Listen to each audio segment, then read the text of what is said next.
but the fear of the great unknown that lies ahead of us, all of that stuff just enables negative thinking. Joe Walsh is an American rock guitarist, singer, and songwriter. In a career spanning more than 50 years, he has been a member of 3 successful rock bands, the James Gang, the Eagles, and Ringo Starr and his all-star band. Walsh was also part of the New Zealand band Herbs. In the 1990s, he was a member of the short-lived supergroup The Best. Walsh has also experienced success both as a solo artist and a prolific session musician, being featured on a wide array of other artists' recordings. As an Eagles member, Walsh was inducted into the Rock and Roll Hall of Fame in 1998 and into the Vocal Group Hall of Fame in 2001. If I just keep it simple and take it one day at a time, it's a lot like early recovery, you know? Right. Hello, everyone. Welcome back to Net Worth Now, where you get to see the lifestyle and net worth of your favorite celebrities. We hope you enjoy these videos, and if you do, please remember to hit the like button and comment below who your favorite celebrity is so we can feature them in an upcoming video. His full name is Joseph Fiddler Walsh, also known as Clown Prince of Rock and Average Joe. He was born on November 20th, 1947, in Wichita, Kansas, U.S., making him 73 years old at the time of this production.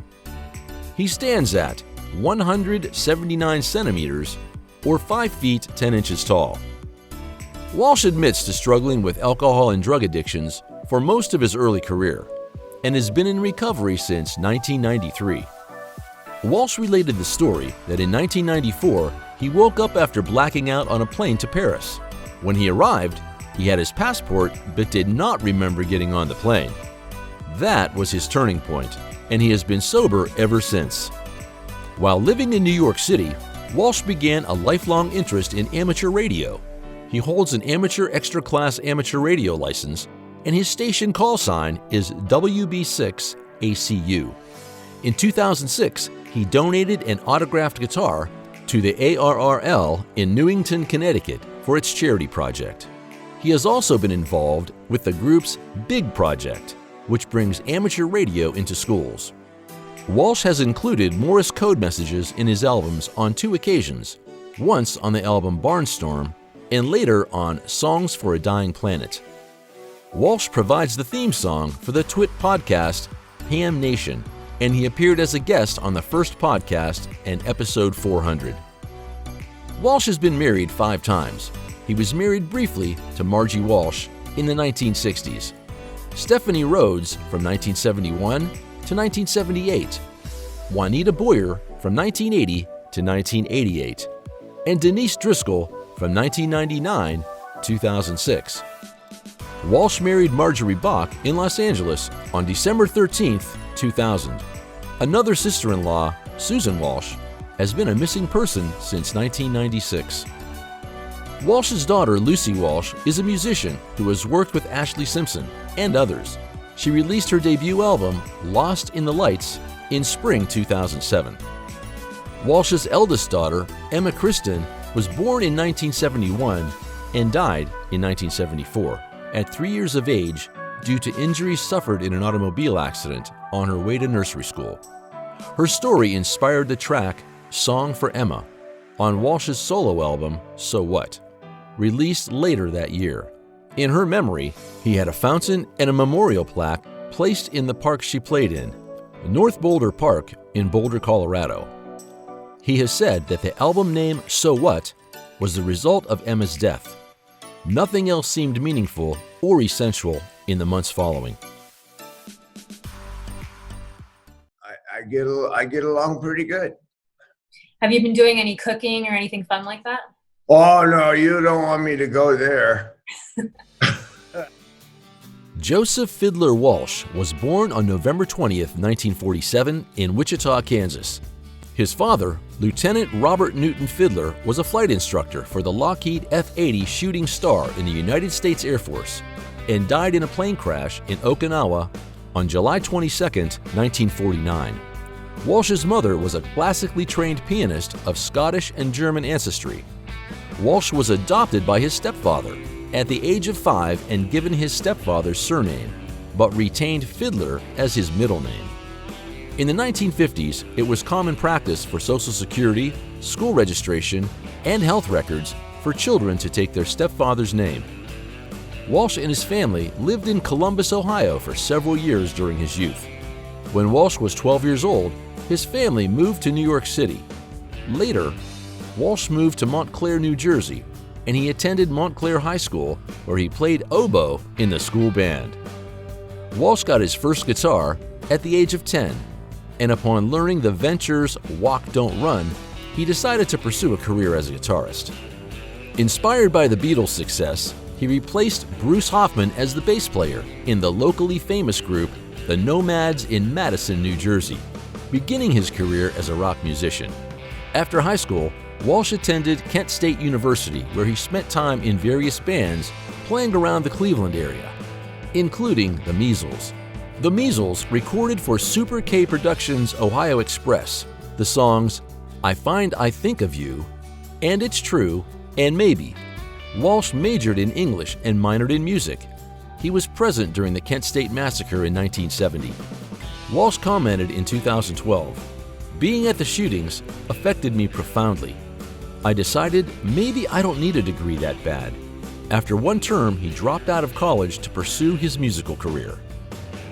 From his early hits with the James Gang, through his tenure with the Eagles, and a successful solo career, Joe Walsh remained one of the most colorful characters in rock and roll, lending his distinctively reedy vocals, off-the-wall lyrics, and expansive guitar leads.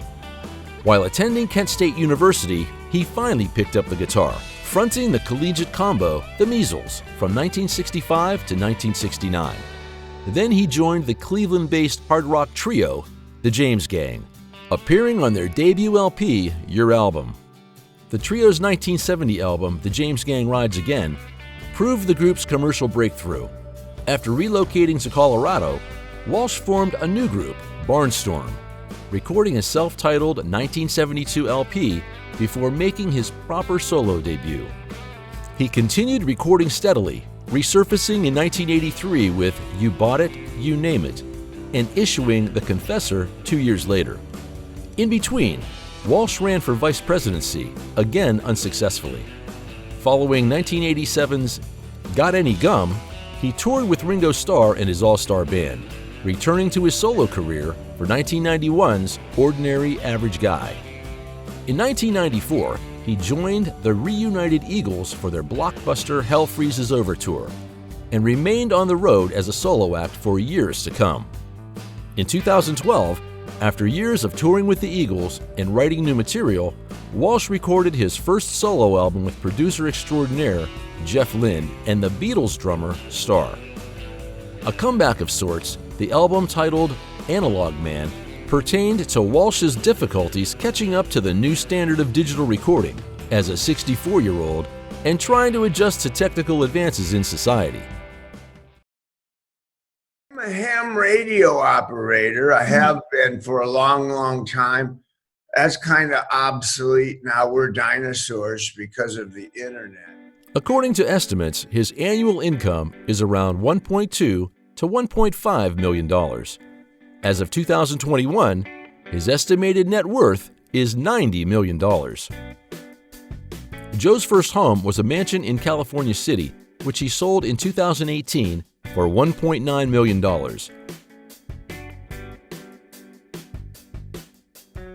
In 2008, he bought a home called Beverly Hill Post Office area, and he paid $4.8 million in 2013.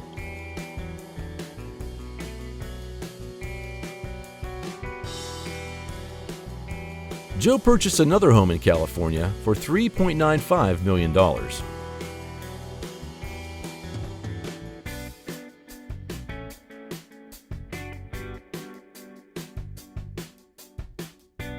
In Joe's garage, you will find a Maserati Bora,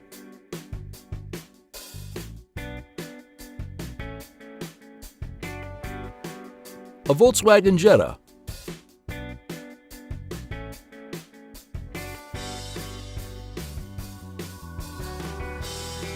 an Audi Q7,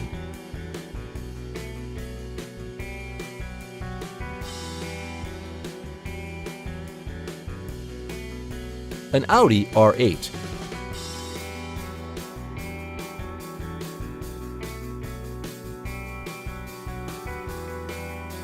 a Ferrari 599 GTB Fiorano,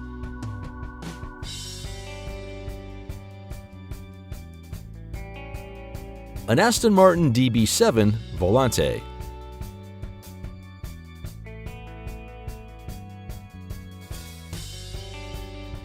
and an Aston Martin DB9 Volante.